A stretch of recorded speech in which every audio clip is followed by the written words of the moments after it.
Hello, everybody. Welcome back to the Creative Differences Podcast, the podcast that just might go on an unannounced 2 months hiatus at any time.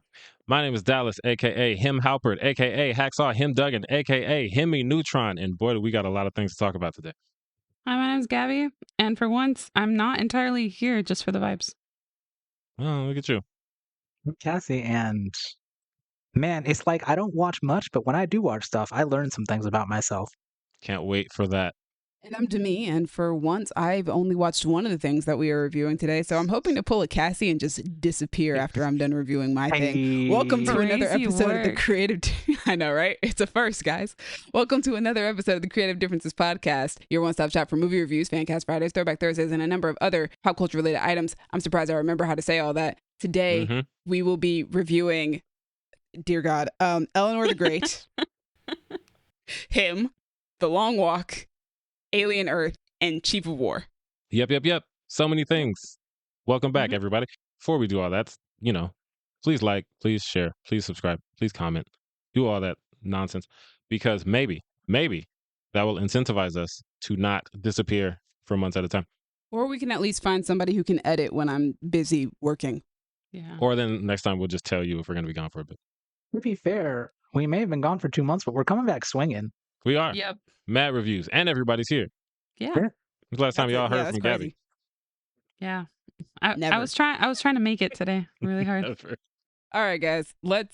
I guess we're jumping into it. We're starting off with Eleanor the Great, which is the most recent movie to have come out. I'm the only one to have seen it, and it is directed by Scarlett Johansson. Y'all know who Scarlett Johansson is. She's most well known for being in stuff like The Avengers, Jurassic World Rebirth, Marriage Story, Jojo Rabbit. Y'all done seen her in something.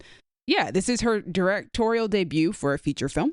It is written by Tori Common, and it stars June Squibb, Aaron Kellyman, Chiwetel Ejiofor, Jessica Hetch, and Rita Zohar. And the IMDb summary is, after a devastating loss, witty and proudly troublesome Eleanor Morgenstein, 94, tells a tale that takes a dangerous life of its own. I'm going to be upfront with y'all. The cheat code to my feelings is main characters that are grieving their dead moms. Figured that. You give me a main character that is still dealing with the feelings about the fact that their mom has passed away, and that's an easy way to get me to cry. It happened earlier this week when I went to go see A Big, Bold, Beautiful Journey. Mm. Man, they're coming for you. It happened again with Eleanor the Great. It's also been happening in the books I've been reading lately. They getting me, man. Well, It's What's everywhere. happening? Oof. It's everywhere. Mhm. Yeah, I think first off, I will say that I think that this movie will be probably pretty divisive based on how you feel about what the plot is.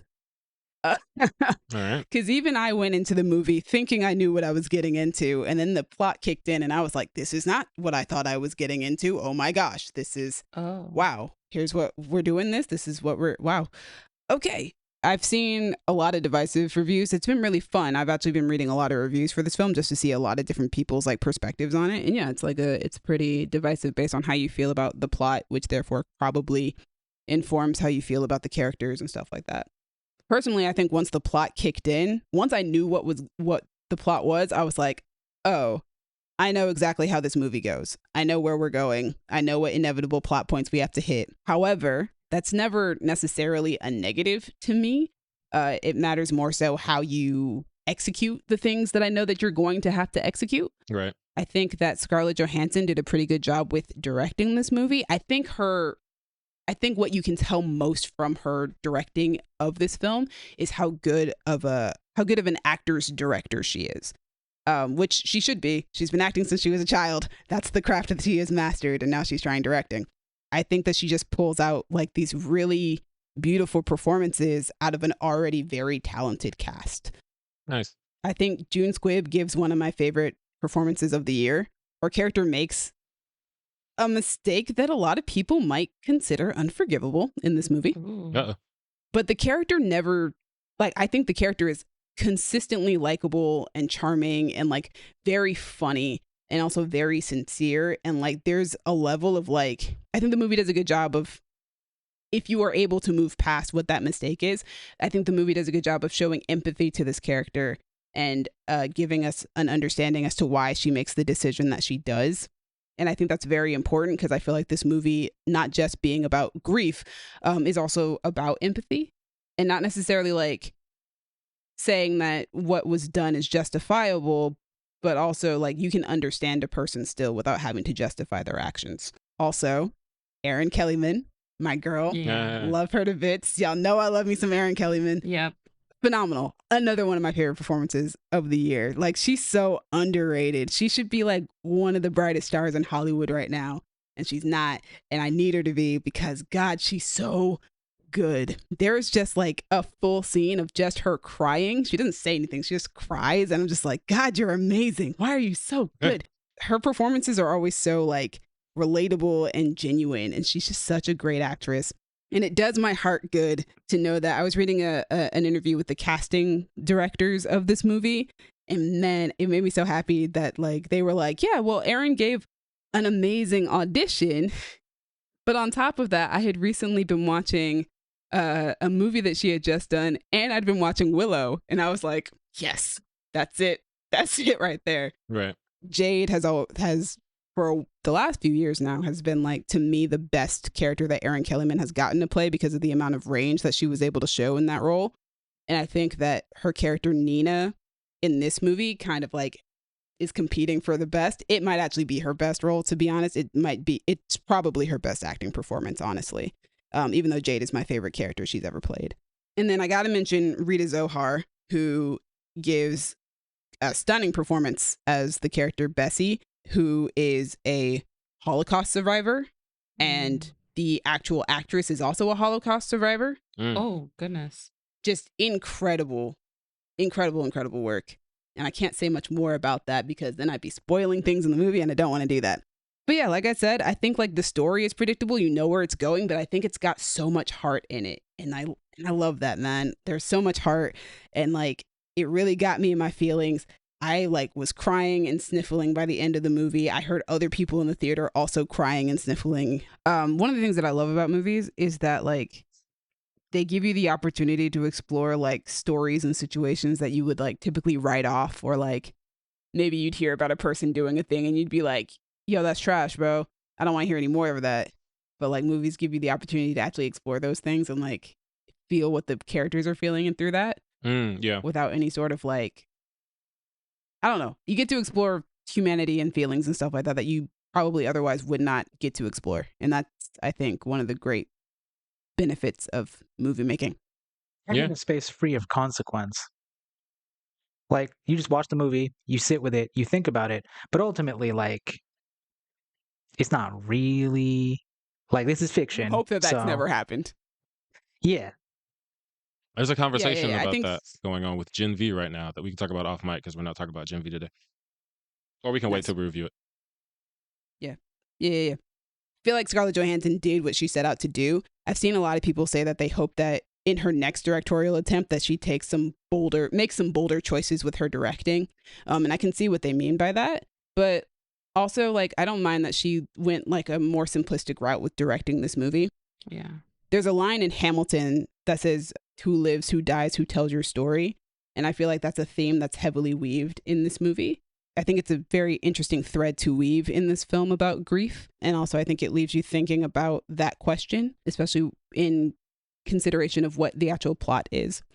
Okay. But yeah, I liked it. I really enjoyed it. I probably enjoyed it a lot more than most, but it's coming from somebody who is still grieving. So, Fair. Take that into consideration. Yeah. Another thing, so one of my favorite things that I do on my Letterboxd reviews lately, if I write a longer review, is I have this thing at the end of my reviews that I call my hyperfixation of the movie. Sounds applicable to you. I love it. So for this movie, my hyperfixation was Erin Kellyman's wardrobe. When Nina tells Eleanor she's gay, yeah, girl, we could tell. Does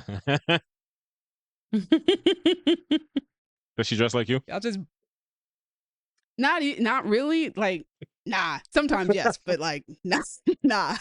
But there were like outfits that she was wearing. Like she doesn't say that she's gay until like about halfway through the movie.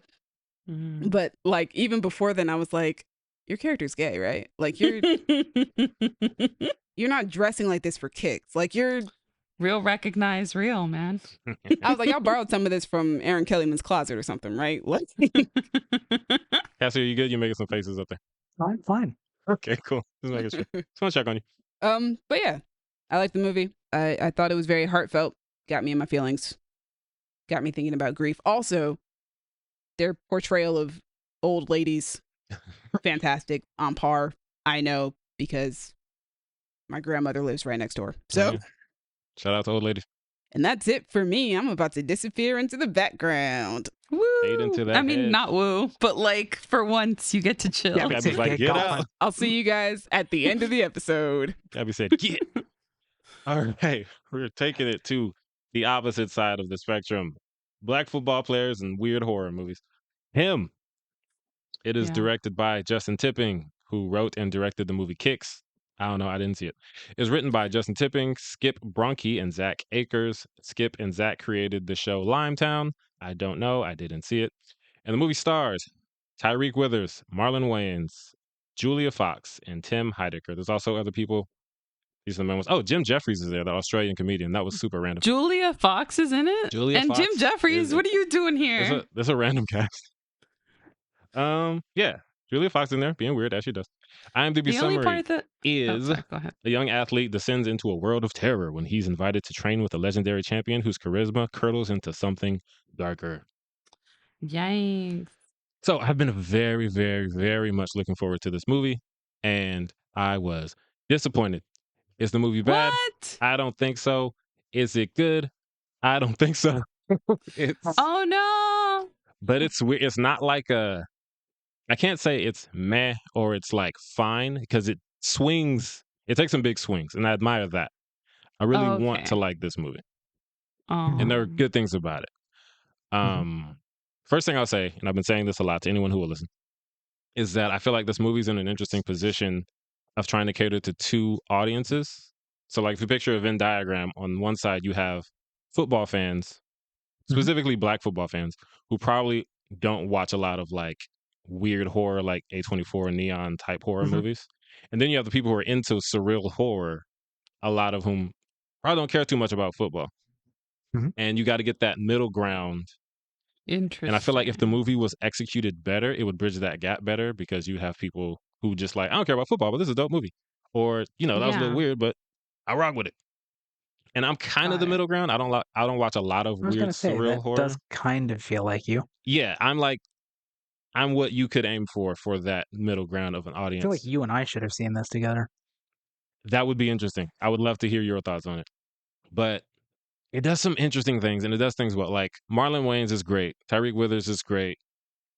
Really good performances. The visuals are awesome. A lot of people are saying that Justin Tipping should do music videos because, like, there's a very stylistic look to a lot of this.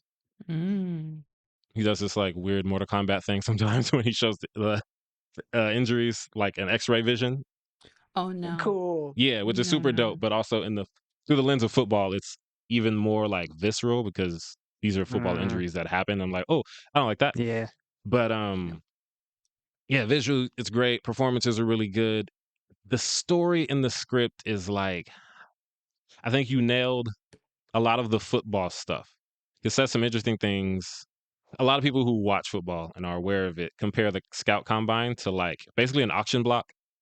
Like, it's really kind of gross. Like, they take these college kids and they're like, how long are your arms? How high can you jump, boy? Let me see if you Oh, can do this and that and that. And it's like, shit. on paper, it's like, yeah, we need to see how good you are at this sport. But you have a bunch of old white men who own these teams and are like, I want to buy this player. Let me see how fast he can Yeah. run. Let me see how high he can jump. Yeah. And the movie Oh. addresses that really well. Even the way that, like, a lot of kids, particularly black kids, if you look at any football team, grow up being told, like, this is what you're going to do. You got to sacrifice to make this work.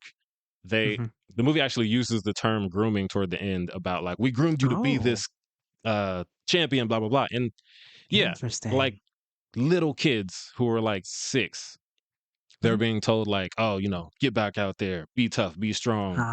You have to win at all costs. And it's like the type of people who, like, are mad at participation trophies.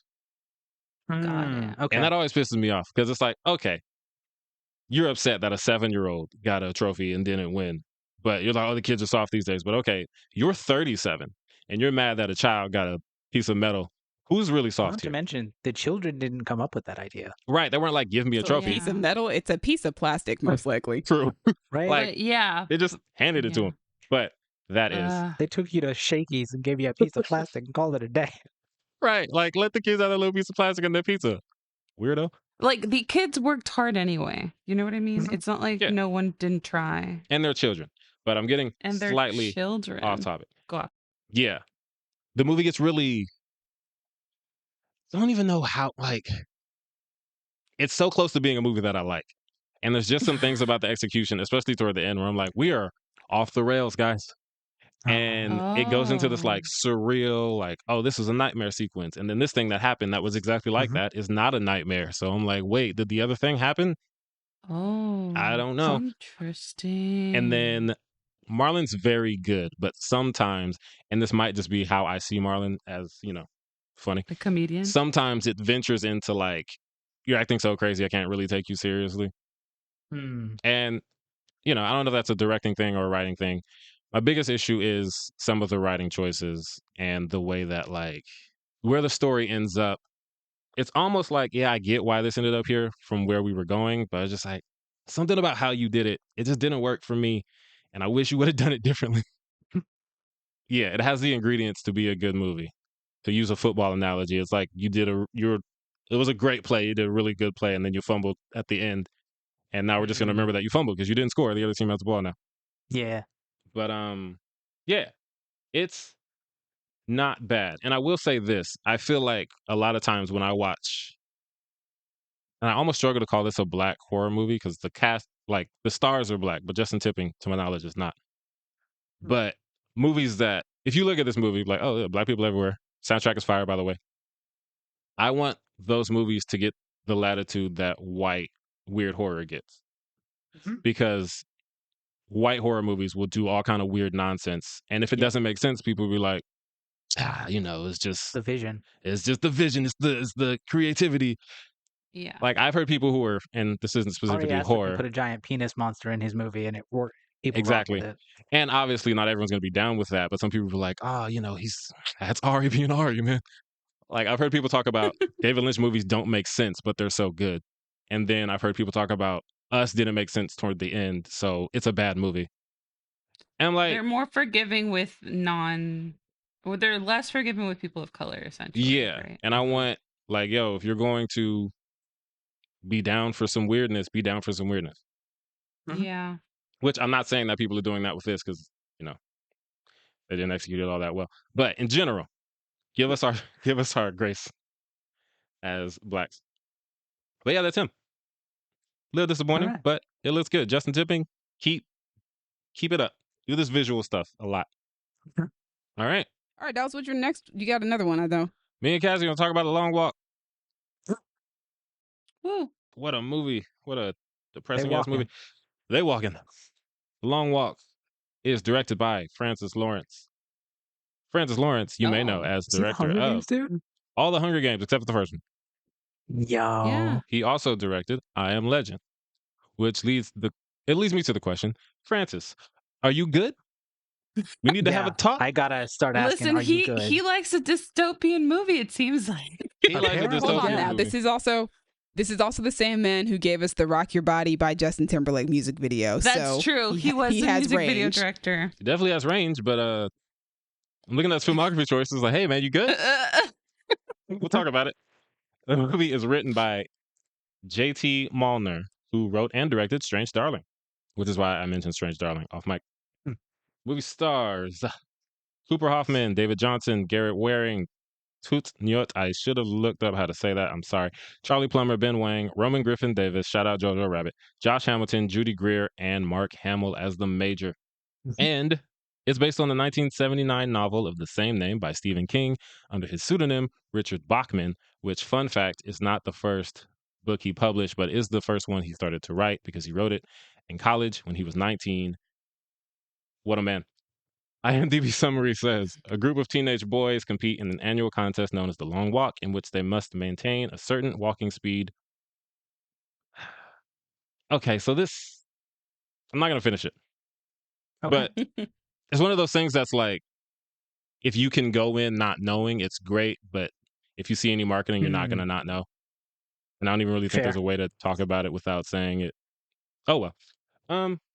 Cassie, what'd you think of The Long Walk? I loved it. Yeah. I mean, I knew going in what I was signing up for, and yet I still didn't think it would get me like feeling. Mm-hmm. But man, it got me feeling. It's rough. Oh, it's so rough. Rough is the perfect way to describe this movie. Yeah, I just like obviously the premise. Walk for a while, walk until you can't walk anymore. What happens after that? Well, like yeah, it's not going to be a happy time. No. But damn. And I'm so glad you like it, because I really like it too. And it's so bleak. It's one of those movies that I walked out and was like, that was awesome. It was so good. I probably will never watch it again. That was my Because- exact thought. Like, oh, I love that. I don't think I'll watch it again though. Why did I do this to myself? Mhm. There's so much about like the acting. Everyone is great. Yo, I need to talk about David Johnson, because David Johnson was the standout for me in Alien Romulus last year. And he was playing just like such a great dude. oh shit, He's- was he? Yeah, he's the android, Andy. Oh my god, he's Oh. Andy. Mhm. That Okay. android broke my Wow, Yeah. he's good. heart. He's so good. And he's so good. at this point, and he's like oh. typecast as just like the best guy around. He's the best guy around. But it works. It works. And I like, what a way about to be the typecast. murder? It's just a Sorry. solid dude. He was the best guy around. What about the people he murdered? What murder? But yeah, he killed it in this. Ugh. And I was like, oh, I can't wait to see more of him. Cooper Hoffman, who I found out much later is Philip Seymour Hoffman's son, Mhm. Yeah. which makes sense given his Did not face know and that. last name. His face and last name. Also you very could connect good. those dots. What did you say, Cassie? You could What connect a- those dots. I didn't, Yeah. but you could. Easy dots. I didn't connect them either. But also great, like the friendship and relationship that these two have. It really makes this movie work. And the premise of you're gonna watch a bunch of boys walk for 2 hours Mhm. sounds like, how could you make me want to do that? But the acting is great. The dialogue, the messaging, like Pete, who's David's character, his just hope and optimism really makes you feel like you're not watching a freaking Francis Lawrence movie, because all he likes is freaking Yeah. dystopia. But and you get so many interesting characters, because you get them, and then you get Bartowski. What's his name? The bad one. Which ones? Oh, Barkovich? Barkovich, thank you. Oh yeah. He's the blonde one who's Mm-hmm. mean. The whole Yeah. yeah. The mean one, who Mhm. could easily just be the mean one in a like flatter written story, but by the time we get to the end of his story, there's more there too. Mhm. And like, I hated this guy, and I kind of feel sorry for him. Yeah. Only a little bit. There's so many interesting characters, so many interesting just gotta- themes. Shout out to Art for repping the accent the entire time. That was probably my favorite part of the movie. Just this For- like Brooklyn ass accent. Which one are you talking about? He's the Asian kid who's chewing the gum all the time. Oh, Ben Wang or Wong. He was great, and he made the movie surprisingly funny, and I appreciated that, because Yeah. I needed to laugh. I was He so needed something. sad. Just so very sad. But, Goodness.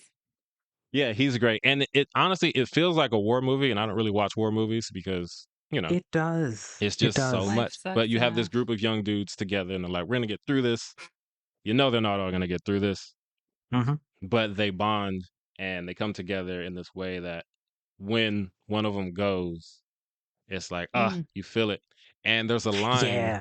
where someone, I think Pete says like, "You'll get used to it," and Ray says, "That's what I'm afraid of," or something like that.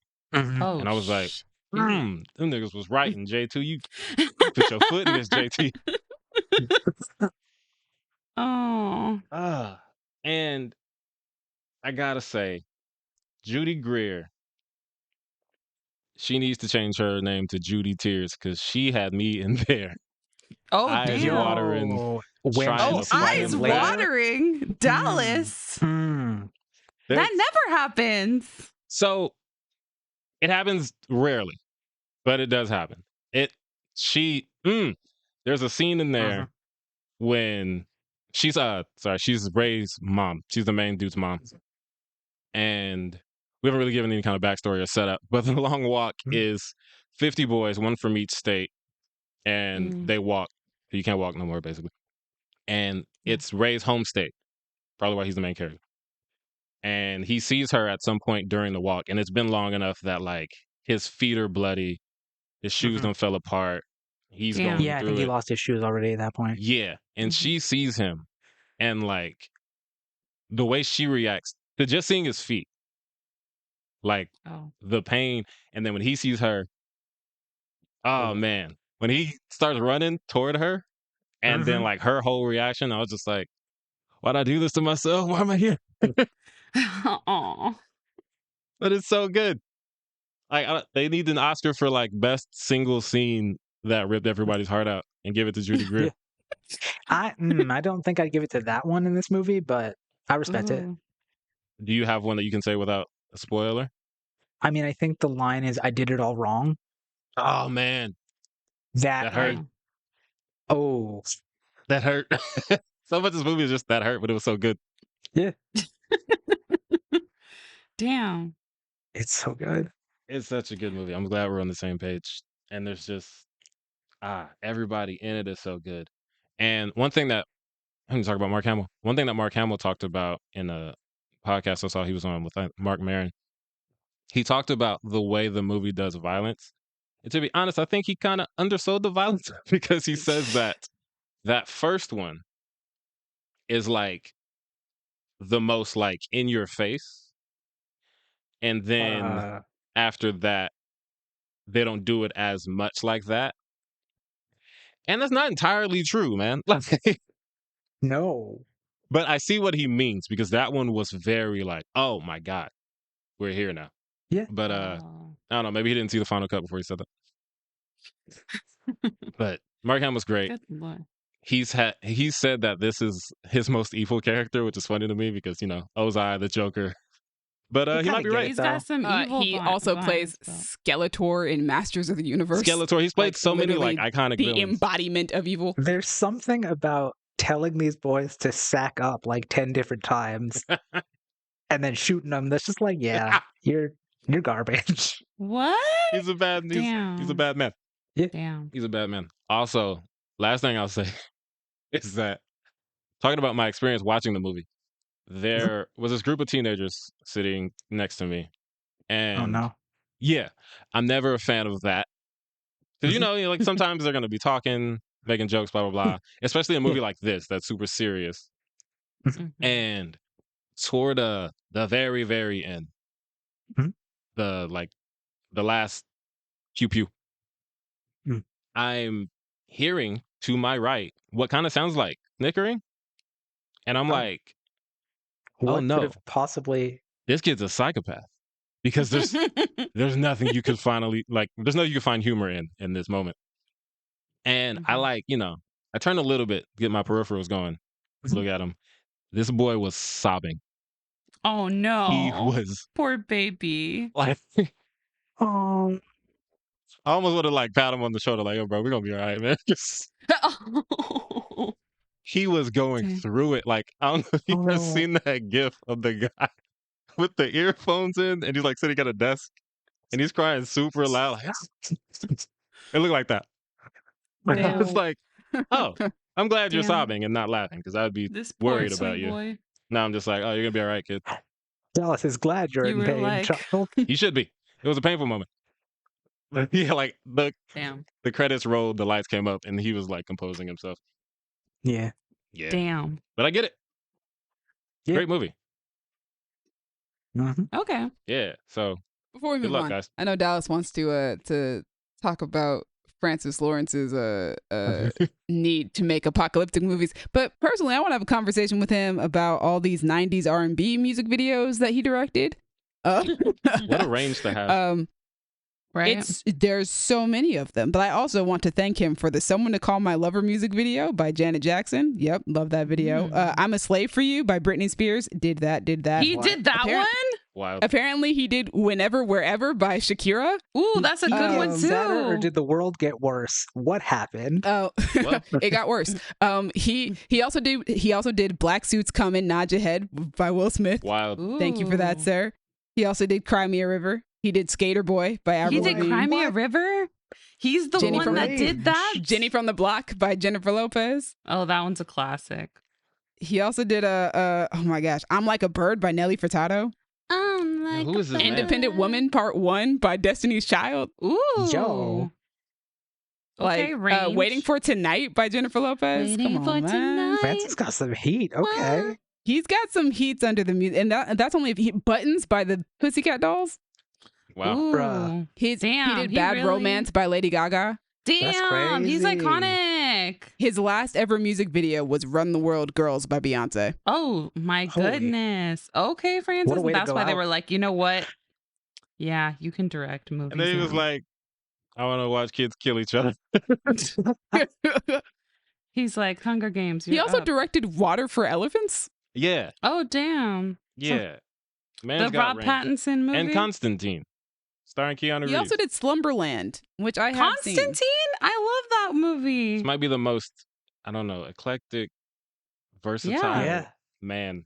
Yeah, that's a way to stop. put it. Yeah, Man. full And he's stop. from Austria. I really do want to discuss, like, Oh, what Yeah. up? Let me talk to you, Frankie. oh, well, he moved to LA at the age of 4, but still, I want to have this conversation Well, with him there's some about drama his music videos. Yeah, just, hey, why are you like this? Explain yourself. Oh goodness. Explain yourself. Right. He also did commercials. I wonder what commercials he directed. Anyway, let's move on to the next man, thing. I got to find a list of that. But yeah, what's next? Alien Earth, I guess. Is Alien Earth? Ooh, something I can contribute to. Yeah, Woo. let's get weird. Look at that. Okay. So, Alien Earth is a TV show created by Noah Hawley, who Hey. did Legion and I think Fargo. Yes. Yeah. Yeah. He also did. That's what he's most known for, probably. It stars, oh God, it's a lot of people. So many people. Sidney just say, like, Chandler, your Alex favorite five. Lothar, Essie Davis, Samuel Benkin, Babu Sise, Adarsh Gurov, Irana James, Lily Newmark, Jonathan Ajayi, a bunch of people. We're going to throw Timothy Oliphant in there because he's really important. And it's the premise is, I mean, aliens on Earth, but it's really not about that at the end of the day. It's much more about other stuff. But Yeah. you do As get every aliens on alien Earth. movie. That is true. A ship crashes and oh shit, the aliens. They're on Earth now. That's crazy. Mm-hmm. But yeah. Yeah, that's basically It had, I think, 9 episodes, and it just ended recently, and I saw all of it. Gabby saw about half of it. Yeah, I've seen half of it. How do you feel about the half that you saw? I am unsettled and waiting for shit to go down. Full disclosure, I do not like scary things. I'm only watching this because my boyfriend wants me to watch it with him. Fair. And we've been working our way through the entire Alien Nice. That's fun. universe, I guess. I did that last year. Yeah. Oh, also, this takes place 2 years before the first Alien movie. Oh, okay. We should probably say that. Good to know. It's weird. I don't like a few of the characters, but you're not meant to, right? Because you're supposed to Mhm. not like them because capitalism. I mean, the Yeah. real villain of the God. Alien movies is capitalism. Yo. And forced births. I feel like this and Romulus, maybe Yeah. just because I haven't seen the other ones as recently, Mhm. but they hit in the capitalism. They got Elon Musk just cooking up in this. For real. But also, no, it's always been the corporations trying to get these alien creatures, and they do not care about the human employees that are going Mhm. out to get them. They only care about gaining the assets, right? That's Yeah. at least that's the vibe you get from the first movie and then everyone after. And this one's really bringing back that theme. Mm-hmm. Romulus felt like it was just these poor desperate kids getting just murked on this one ship. Sounds like Francis Lawrence. That was Sounds Romulus. like Alien. That too. Yeah. That said, yeah, unsettled. Some stuff's going down. Some people are malfunctioning. As they do. Someone's about to get killed, I think. A bunch of people have already been killed, but yeah. I'm unsettled. Yeah. As You should usual be. with alien movies. I love this show so much. When I said I was learning things about myself, it's how down I am with body horror. Because baby, that eyeball The creature eye is one creature, of oh my my favorite God. things I have ever seen ever. It made me so uncomfortable. I love it. I love it so much. It's my favorite like thing. I'm so glad it's going to stick around. I don't like it. I hate it. If you, for The eye reference, it's a creature- creature that it's an eye on some tentacles, and what it does is it pulls your eye out and then burrows in there and like takes over your brain, Yeah. and you get to see But that your body happen. You guys is- talk but about your- this show, the less I want to watch it. Oh yeah, it's horrifying. It's not a Demi show. It's not for you. And then there's a leech creature. Ugh.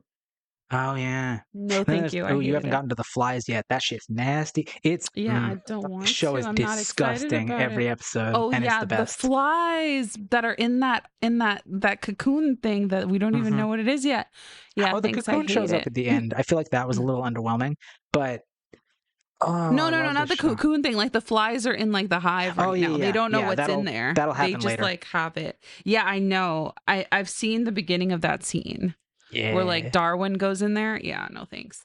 It's oh god, I love this show so much. It's so good. And like, because I went into it thinking like, all right, give me a xenomorph, and they deliver over and Yeah. over and over and over and over. Like, it's not shy about xenomorphs, multiple xenomorphs in various Yep. stages of life, which is really interesting. Yep. But it's a lot more than that too, because you've got all the corporation stuff, but then you have stuff about like, what does it mean to be human? Yes. And are you still yourself if it's like your personality, your memories, your soul, but in a different body that isn't Exactly. human? Mhm. And it's just so interesting, especially because the non-humans in like the synthetic people are children in adult Yeah. bodies. So how does that work? And how do they're they navigate children. that? It's weird and I And hate it. It's so weird, but it's I good feel though. bad for the kids. I'm not Yeah, gonna I mean, I lie. feel really bad for them, especially because as the series goes on, it becomes very clear to them that they are considered property and not people, Yeah. and Mhm. will be treated as such. Yeah. Yeah. But also, one of kids them are might have starting magic to powers or notice. something, so whatever, it's fine. Yeah. Wendy's I mean, got one of something. them at least, right? Every episode of this show, except for one, the flashback episode didn't really hit for me. I don't think we needed Okay. it, but everything else, I'm just like, yeah, I love this. Give me more of this. Make it disgusting. Someone's No. jaw gets ripped off in the next to last episode, and I cheered so loud. I'm sorry, it doesn't get ripped off. It gets like crushed. Like, ooh, I loved it. I loved Wait, it. what I loved happens? it. Someone's jaw gets crushed. You'll get there. Yeah, It's that's not beautiful. for me. I love You it. pretty wild, Cassie. Yeah. Yeah, and that's what I realized watching I'm not this the show. girl for is that, but give me I all that gore. respect you for liking it. Stay tuned in a couple of years when we'll finally get to hear Cassie's review of the Mike Flanagan written body horror film about Clayface. Oh, I can't wait. I'm not. That I think is probably going to disappoint me. It's It's body still horror. Clayface, and it's going to be Clay, and And I it's don't Mike know. Flanagan. It is. You've set the bar at the eyeball creature in this show, and I don't think anything's ever going to I meet it. hated that thing. It's so creepy. It's so Like the good. It's way so the little cute. girl And it- reacted to it was like, yeah, valid. It's great, and where she's like, actually, I can't handle this. Let me just freak out a little bit. Let me. No, let yeah, my that's fair. brain, But like- also, it's so cute, and it's so cool, and it does cool shit. it was not cute. It was so Yes, it was. Oh my horrifying. god, Gabby has no taste. You guys are finding out so much about Cassie today, and to be honest, so are the rest of us. It's Love not that for for me, us. So but I wish y'all had been there to see me watch it because I was fucking cheering. And it's funny because there's a scene in one episode that had me just jaw open like this is disgusting. But then at the same time, like, yeah. oh my god, Body horror. Love it. Wild. no, And you thanks, know but- what's funny is actually that could lead as a segue to our next topic Ooh. because if Alien Earth doesn't do enough things going into people's eyes, can I recommend the last episode of Chief of War, Uh-oh. which has something like that was also extremely satisfying. Ooh. Interesting choice of words. Okay, time to hear about was. Chief of War then. Chief of War is created by Thomas Pa'a-Sibet and Jason Momoa. It stars Jason Momoa, Lucian Buchanan, Tea'o Hinepehinga, Tekohe Tuhaka, Brandon Finn, a whole bunch of people. Tamura Morrison he's called a guest star, but that man is in it a lot. Also, fun fact, it's executive produced by Francis Lawrence. He's everywhere you want to be. Nuh-uh. Nuh-uh. Yeah. That's great.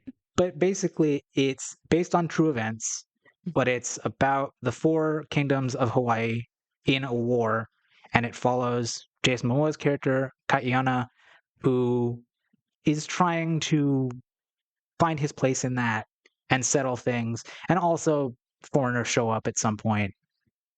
You know, it happens. As they do. Yeah. Damn Americans. The most succinct way I can say to summarize Chief of War is that Chief of War is, to me, what I wanted Shogun to be. Interesting. Oh. Because It's a wild thing to say. when I went into Shogun, I was like, oh, this is going to be a really interesting thing about like Japanese culture and history. And it was that, but filtered through the perspective of this white boy I didn't care about. And this is not that. This is That's filtered not through. true. Yes, it is. He is the focus It is throughout the not. entire thing. Yes, it is. He's not the only focus, though. He's not the only focus, but he is to me, what I like about this is that it doesn't do, you don't have like a point of view character for the audience. You don't have you don't know this culture, so we're going to introduce someone to, no, they're just like, nah, fuck it. Are you just Get used to it. They're like, we're going to throw just you in it. right in. The closest you get to that is when one Ooh. of the Hawaiians goes somewhere else. Right. And he's with all the white people, and they're like, this vibe is not good. But These white men are dangerous. these white men are dangerous, except Big facts. you can take their guns and do fun things with them, which is Love great. But this show, it fucking rocks. And I think mainly it rocks because I think the women in this show are some of the best written characters I've ever seen. Because it's like they live in a patriarchal society. And so it's not necessarily about them like grabbing power, but it's about them manipulating the men without the men really knowing that it's happening. Yes, the woman is the neck and she turns the head wherever she wants. That's what Shout it out is. to the I Greek mean, wedding. because it's about Kaiana, but then also there's Kamehameha, who is a historical Hawaiian king who did unite Hawaii as one kingdom. So you know that that's coming. But it's like, yeah, he's there, but he's not as important as his wife. Kahumanu is incredible. I mean, she just is constantly talking to these men and getting them to do what she wants, but not in a manipulative way, no, I know what the fuck I'm talking about and you don't know what the fuck you're talking about way. I have the best idea and you know I have the best idea, so listen to me when I talk. And oh my god, it's so good. And I just like, I don't know, it just does a bunch of stuff I wasn't expecting. Subplots that could very easily have become these two characters have to bicker over this become one stated apology and everybody's fine again. I just like, it's also beautiful. It's shot beautifully. I think a lot of it was in New Zealand, but it's filled with like Hawaiian actors. They speak Hawaiian for almost all of it. There's some English thrown in there, and I never quite know like what the rationale is for why sometimes they'll do English and sometimes they'll do Hawaiian, but it's mostly Hawaiian. And that's super fucking cool because I haven't really heard Hawaiian. And now there's 8 episodes of almost all Hawaiian, and it's super awesome. That is really cool, actually, as somebody who's been doing a lot of research on Hawaiian culture. Yeah. And like, there's a major battle scene in the last episode, and I think everybody in that is Hawaiian because they said that's what we're going to do. If we're going to do this battle that literally happened in Hawaiian history, we're going to make it ours and we're going to show our people doing it. And it's fucking awesome. And that is the battle where somebody gets something stabbed into their eye. And you actually do see it go in.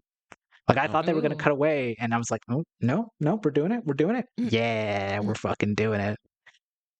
Sounds rough. Also, in that same battle, someone's tongue gets ripped out and then bitten into. It's hot. It's hot. We love it here.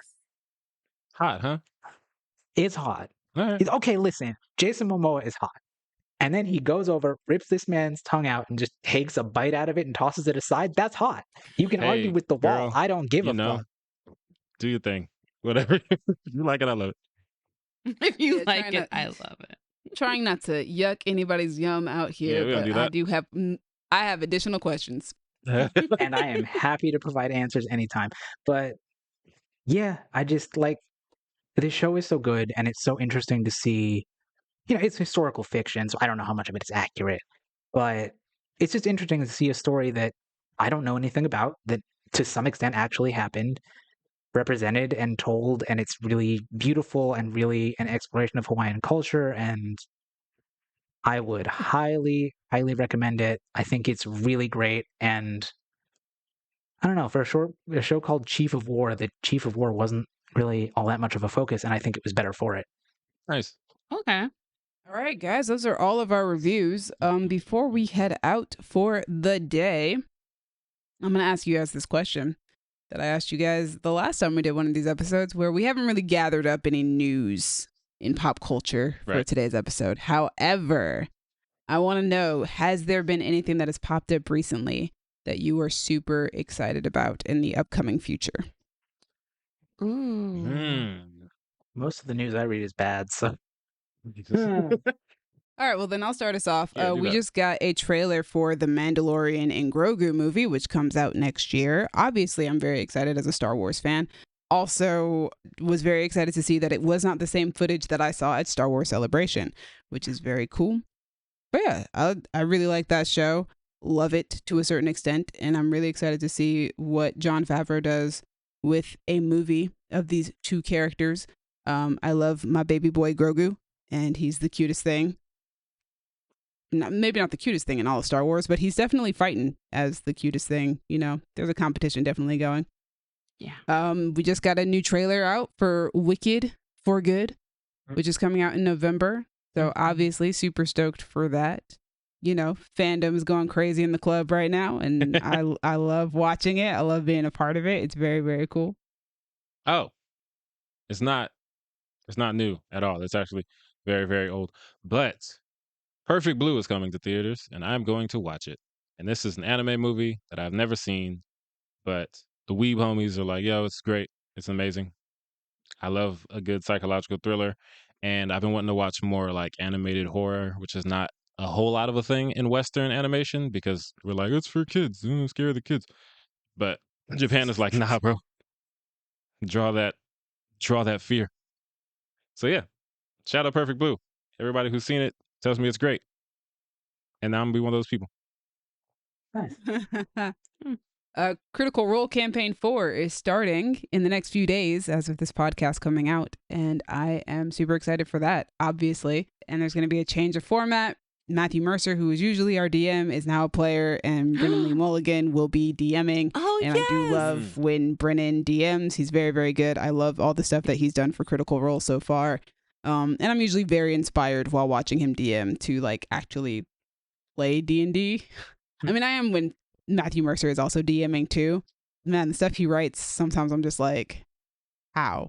Mhm. How? This Yeah. is beautiful. And it's only for a D&D game. What the heck are we doing out here? Nice. Ooh. I have something, but it's not a movie. It doesn't have to be. Okay, cool. So my favorite author, damn, she's been having a year. She's releasing like 5 different things this year. Including she just announced that she's releasing an audiobook with Spotify. So that comes out in November. And then her like sequel to her previous book, Bride, called Mate, which is like an Omegaverse book, is coming out October 7th. So those you are the lost me. ones I'm looking forward to. Not on my birthday. God. Allie Hazelwood, I love you so Listen, much. People gotta go into heat when they go into heat. Sometimes it's on your birthday. She I'm did sorry, hit Gaby, that there you was read going to actually be Omegaverse? like 'Cause going this into is- heat in this book. And I'm like, It's an No, but we'll Omegaverse see. book. There better be. I mean, there wasn't the last time, but that's because it was like I learned that Gaby reads vampire, Omegaverse, and I'm obsessed. Can one of you vampire and werewolf. explain what the Omegaverse is for the audience? No, we will not. Okay, I don't I know. will try. It'll take too Absolutely long. not. Cassie, So, do it. No. Omegaverse, to give a very Oh, God. brief, very, very brief overview. Typically, Okay. society is kind of divided into different classes of people. You've got the alphas, the betas, and the omegas, and that usually implies some sort of weird sexual thing. The alphas are like dom tops. The omegas are like super submissive and breedable, quite literally breedable. Mpreg is very common. They go into heat. It's a whole thing. I don't really know what role the betas play because, to be honest, Omegaverse freaks me out and I don't enjoy it. But This one's just it's like a lot of, Omegaverse like, with weird werewolves. sexual dynamics. Yeah. And I was gonna Yeah, say that's very sometimes common. people change the rules based off of whatever they're writing. Like I Yeah, feel like yeah. there's like a general broad set of rules, and there's like you Yeah. make exceptions when you're writing the thing. Yeah, people tweak Yeah. it. That's like a Yeah. general overview. And this is a very tame version of that. It's like Keep it tame. Keep it tame. werewolves and Ah, go vampires. crazy. Yeah. Super. Well, this author is doing a sounds very not tame, Tame. approachable. Oh, how are you going to do werewolves and keep it tame? What about rut and the whole concept of that? And then I mean, nodding? If that's you're what gonna we're do getting it, into in do this it. book. And there's nodding. There Good. was nodding in the last Good. book. I'm not going to read it, but good. If you're going to do it, do it. It was but it is very much like a tame intro into that whole mess. Not mess. I would not call it a mess, but that whole deal, that whole vibe. Anyway, can't wait. Really excited. Yeah. Last thing that I'm super excited for, Renee Rapp is currently on tour, and I'm gonna go see her in concert in October. So I'm Nice. super hyped. Nice. And I've been trying to avoid videos of her like on tour right now, but it's very hard to do. Especially when one of my friends already saw her in Chicago. So Word. but I'm super excited. I'm super freaking pumped right now. I have a follow-up question for Gabby. Mm-hmm. Ooh. I don't know a lot about nodding, but Mhm. given what I've been Oh, told by Cassie, my follow-up question is, Gabby, are you a furry? I'm Yes. not. I'm not. Nope. Say the whole phrase. Say the whole phrase. Say that I'm thing. not a furry. Not a furry. Gabby, It's been a while. embrace it. It's been a while since we've heard But Gabby's I'm catchphrase. not. Leave me alone. I have an emblem of my persona tattooed on my body. There's a point at which you just kind of go with it. And I think you're there. Girly. Have you showed us this? no. You- Yeah, I I'm haven't sure seen you've his tattoo. I've seen it. Okay. I haven't. The But- square is too small Oh, right now. yes, but I have. I have seen this. Well, Sorry. try that for me. Yes. Yeah, Cassie she came out of the horror closet. Oh, Gabby, you gotta yeah. come out the furry closet. I'm not a furry. I wonder Sure. if this podcast will last us long enough for that to happen. You're already into Omegaverse. I Absolutely feel not. like if you can I do feel like a lot of Omegaverse, people being like the furry by Omegaverse that comparison, aren't fairies. And I mostly am only reading Allie Sure. Hazelwood because it's Allie Hazelwood and I love her so much. Uh-huh. Okay. Sure. But you're All getting right, into guys, she's werewolves. She's my and that's... numero uno. Well, audience, I hope you guys have had fun with this one. Ah, I did. Yeah, it's a good one. It's a good way to come back. We came back with Gabby's catchphrase. We and really everything. went for it. We did. So thanks for joining us for all of that. We love y'all. Thanks to Crown Digital, Brandon and Io for putting us on Spotify and Apple Podcasts. Demi, thank you for editing and putting us on YouTube and telling us about Eleanor the Great. Gabby, thank you for talking about half of Alien Earth. You're welcome. I got you. Werewolf dicks, even though you're not a furry. Thanks for that. Not a furry. Yeah, those two things make Leave sense me together. alone. Leave me alone. Cassie, thank you for the first time ever, I think, being the one who watched the most things we reviewed in the episode. Look at you. Yeah. Yep. Look at you, Crazy. employee of the month. And yet I Yeah. would be willing to guarantee that my lists are still not going to hit 10 by the end of the year. No, probably not. Probably so not. funny. Yeah, me either though, Cassie. Like, let's be My honest. actors list just hit Bless. 10, and I'm super excited about it. Hey, love that for you. Ooh. And then Cassie's music list is going to have like 36, and she's not going to have any honorable mentions. She's just going to cut off 26 of them. Mm-hmm. Love it. Anyway, audience, if you want to reach us, you can do that in the comments, or you can hit us on Instagram and Tumblr at Creative Differences Podcast, or Facebook.com/Creative Differences PC if you're still on Facebook. You're probably not. Or you can go to TikTok, where people actually are, and find us at Creative Differences Pod. If you would like to join our support group for people who have watched The Long Walk, you can find me on Instagram and Letterboxd at a King Named Simba. Hi, I'm Gabby. You can find me on the Instagrams at Stegosaureo. You can find me on Blue Sky at Sassy Soothsayer. Please recommend me some Monster Fucker books because I'm into my first one and I'm feeling Oh, it. girly pop. I have some for you. Of course you do. And oh, that's great because I'm looking for het books and yeah, let's go. I got some for you, girl. Yes. If you want to read an more articulate version of my review of Eleanor the Great, you can find me on Letterboxd at Demi Joie. Joie spelled Joie. You can also go into the comments and talk to me about my favorite lesbians, who happen to be Renee Rapp and Erin Kellyman at the moment. So That tracks. All right. It's been different. Oh, sorry guys. I didn't talk about Marvel Zombies because I didn't finish it, but next time I might do that. So stay tuned. We don't know what we're gonna do next time. Maybe that. Maybe something else. who knows? Not me. Not me. It's been different. Bye. Bye. Bye. We know now that Francis Lawrence makes or has made commercials. Wouldn't it be wild if he made that incest vultures commercial? Girl, I don't think he did. that would be wild. Oh, we didn't- I hope he did. Well, I think we can find who the did. director is, because remember they did that interview with the people who made it. I hope he directed it and Ari Aster Sure. wrote it. I Girl. bet Ari Aster did write it. Ari Aster would. So much is happening here. Didn't he do like the Meet the Johnsons? Yeah. Meet We don't talk about that. Yeah. We don't talk about that. We don't. Shit was We don't. crazy. We don't talk about Bruno. Don't. We don't talk about Ari.